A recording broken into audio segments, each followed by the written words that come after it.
Hey guys, आप सभी का वेलकम है गुरुकुल हब यूट्यूब चैनल पर।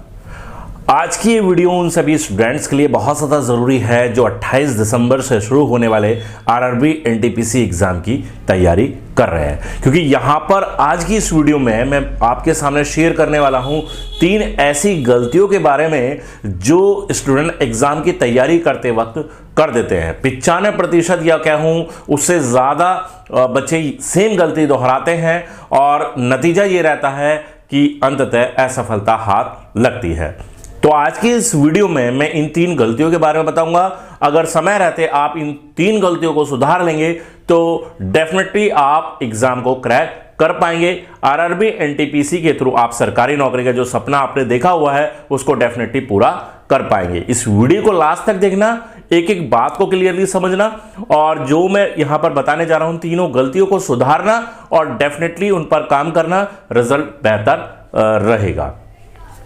वीडियो में आगे बढ़ने से पहले मैं आपको बता दूं, मैं अनअकैडमी पर स्टार एजुकेटर हूं, तो आप डिस्क्रिप्शन में दिए हुए लिंक से आप मुझे अनअकैडमी पर फॉलो कर सकते हैं, जहां पर मेरी सुबह 7 बजे जनरल साइंस की फ्री क्लास चल रही है। उसके अलावा मेरी प्लस क्लासेस भी चल रही हैं और जहां पर आप मेरी प्लस क्लासेस के साथ भी जुड़ सकते हैं। उन क्लासेस को भी देखकर अपनी प्रिपरेशन को बेहतर बना सकते हैं। अगर आप प्लस ज्वाइन करते हैं तो मेरा रेफरल कोड है MOHIT मोहित YT10। इस रेफरल कोड के साथ सब्सक्रिप्शन लेने पर आपको डिस्काउंट भी अच्छा खासा मिल जाएगा और अपनी प्रिपरेशन को आप बेहतर बना पाएंगे। तो वीडियो में हम आगे बढ़ते हैं और मैं यहां पर बात कर रहा था 3 गलतियों की। तो सबसे पहली और बड़ी गलती होती है कि जब भी एनटीपीसी एग्जाम की ही हम बात कर रहे हैं, हालांकि अगर आप ग्रुप डी की भी तैयारी कर रहे हैं तो सेम आप उसमें भी इसको इम्प्लीमेंट करके चलें। तो यहां पर काफी सारे बच्चे क्या होते हैं, पढ़ाई तो काफी अच्छी कर रहे हैं, है ना, जो भी उन्होंने टाइम टेबल सेट कर रखा है 8 घंटे 10 घंटे 12 घंटे 10 घंटे 12 घंटे, ठीक है, लेकिन करते क्या है कि वो मॉक टेस्ट नहीं लगाते। तो पहली गलती ये ही है और सबसे बड़ी गलती भी यही है कि आपको डेली बेसिस पर, आप जैसे कि समय काफी कम रहा है ना, लगभग 20 दिन भी आप नहीं रहे हैं, तो अब आपको डेली कम से कम एक मॉक टेस्ट लगाने की बहुत ज्यादा जरूरत है, क्योंकि उसी से आपको यह पता चलेगा कि अभी फिलहाल में आप कितने प्रिपेयर हैं। बच्चों को डर ये रहता है कि मैं अच्छा परफॉर्मेंस मॉक टेस्ट में नहीं कर पाऊंगा, तो भाई वो भी तो सच है ना कि अगर आप उसमें ही अच्छा नहीं परफॉर्म कर पाएंगे तो एग्जाम में कैसा अच्छा परफॉर्म कर पाएंगे। तो मॉक टेस्ट आपको डेफिनेटली डेली बेसिस पर लगाना है और उसको साथ के साथ एनालाइज भी करना है कि हमने अगर कम स्कोर किया तो उसकी मेन वजह क्या है, उसको एनालाइज कीजिए। जहां जहां गलतियां रही हैं, जो जो मिस्टेक आपसे रही हैं, उन मिस्टेक्स को साथ के साथ इंप्रूव करते चलेंगे तो डेफिनेटली इस मॉक टेस्ट लगाने का एक बहुत बड़ा बेनिफिट आपको आपके एग्जाम में देखने को मिलेगा, आपको अपनी प्रिपरेशन में देखने को मिलेगा। तो इसको डेफिनेटली समय रहते सुधार लीजिए। दूसरी जो सबसे बड़ी गलती होती है कि बच्चे प्रीवियस ईयर क्वेश्चंस को बिल्कुल भी तैयार नहीं करते, है ना। प्रीवियस ईयर क्वेश्चंस करना हमारे लिए क्यों जरूरी है? देखिए, हमें किसी भी एग्जाम की टेंडेंसी का पता कैसे लगेगा कि कौन सा एग्जाम किस तरह का, या आरआरबी अगर एग्जाम कराती है तो आरआरबी के क्वेश्चन पूछने का पैटर्न क्या है ना, किस तरह से क्वेश्चन पूछती है, किस तरह के सवालों को पूछती है ना। तो वो सारी चीजें हमें कैसे पता लगेंगी? वो सारी चीजें पता लगती है हमें पिछले वर्ष के प्रश्नों से, प्रीवियस ईयर क्वेश्चन से।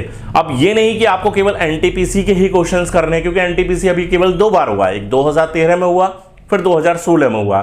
तो आपको 2018 में जो एएलपी का एग्जाम हुआ है या फिर ग्रुप डी का एग्जाम हुआ है, आरपीएफ का एग्जाम हुआ है, आरआरबी जेई का एग्जाम हुआ है, तो वो भी क्वेश्चन देख लेने हैं कि वहां पर किस किस तरह के प्रश्न पूछे गए, मैथमेटिक्स में किस किस तरह के सवाल पूछे गए हैं, रीजनिंग में किस किस तरह के सवाल पूछे गए, साथ ही जीके में कैसे सवाल आए, जनरल अवेयरनेस में कैसे सवाल पूछे गए।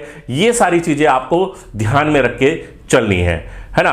प्रीवियस ईयर क्वेश्चन से आपको एग्जाम की टेंडेंसी का पता चलेगा, आपको यह पता चलेगा कि रेलवे रिक्रूटमेंट बोर्ड जो कि आपके एग्जाम कंडक्ट कराता है, ठीक है, तो किस तरह का पैटर्न आपके सामने रखता है। तो वो अगर पहले से आपको पता होगा, आप वेल प्रिपेयर रहेंगे तो डेफिनेटली अच्छा आप परफॉर्मेंस देख पाएंगे एग्जाम में भी।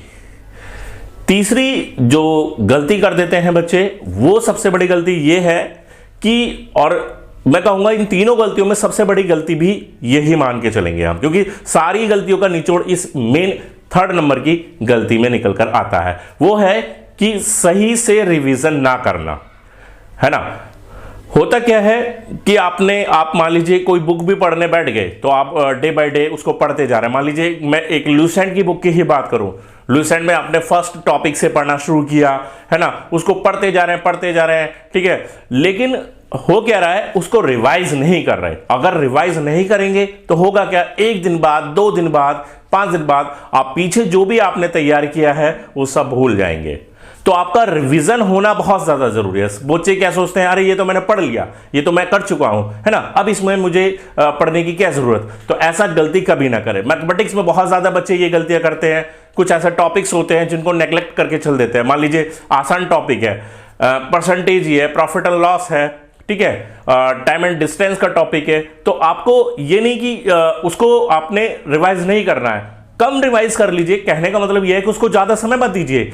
देख लीजिए कि किस किस तरह के सवालों में आपको थोड़ी सी प्रॉब्लम हो सकती है, तो उस तरह के सवाल जरूर से आप करके चलिए। ये नहीं कि पूरा का पूरा टॉपिक आपने बिल्कुल ऐसे ही छोड़ दिया कि यहां से तो कोई सवाल मुझे रिवीजन करना ही नहीं है। रिवीजन करना बहुत ज्यादा जरूरी है, बहुत ज्यादा जरूरी है। सबसे ज्यादा रिवीजन प्रैक्टिस बहुत ज्यादा जरूरी है। आपने चीजों को पढ़ रखा है तो भी आपको ज्यादा से ज्यादा पढ़ने की जरूरत है, क्योंकि मैक्सिमम जो गलतियां स्टूडेंट्स वर्क करता है वो मैक्सिमम उन क्वेश्चंस में गलतियां करता है जो उसने ऑलरेडी पढ़ रखी होती है ना। एग्जामिनेशन हॉल में जाते हैं, एग्जाम देने बैठते हैं तो कंफ्यूजन में काफी हद तक सवाल आप गलत कर लेते हैं। तो ये एक बहुत मेन प्रॉब्लम है, मेन गलती है, इस पर आपको डेफिनेटली काम कर लेना है। तो स्टूडेंट यहां पर मैंने जिक्र किया 3 गलतियों का। जब आप एग्जाम की तैयारी करते हैं तो ये 3 बड़ी गलतियां डेफिनेटली आप कर लेते हैं। तो इनको आपको सुधार लेना है अभी, जैसे कि थोड़ा सा भी समय है, ठीक है, 28 दिसंबर से पेपर शुरू है। कुछ बच्चों का एग्जाम जनवरी, मिड जनवरी या फरवरी तक भी जाएगा, मार्च तक भी जाएगा, तो उनके पास एक बहुत ज्यादा समय भी है। तो यहां पर जब शुरुआती पेपर्स होंगे तब भी आपको एक थोड़ा सा आइडिया मिलना शुरू हो जाएगा कि किस किस तरह का पेपर आएगा, क्योंकि जब 28 दिसंबर से एग्जाम शुरू हो जाएगा तो पेपर के रुझान आने शुरू हो जाएंगे ना। काफी सारे यूट्यूब चैनल्स हैं, काफी सारी वेबसाइट्स हैं जहां पर मेमोरी बेस्ड ये पता चलता रहेगा कि किस किस तरह के सवाल पूछे जा रहे हैं। तो उससे भी आपको काफी हद तक हेल्प मिलेगी कि इस बार आरआरबी में किस किस तरह के सवाल पूछे जा रहे हैं। तो उसके साथ भी आपको अपडेट रहने की बहुत ज्यादा जरूरत है।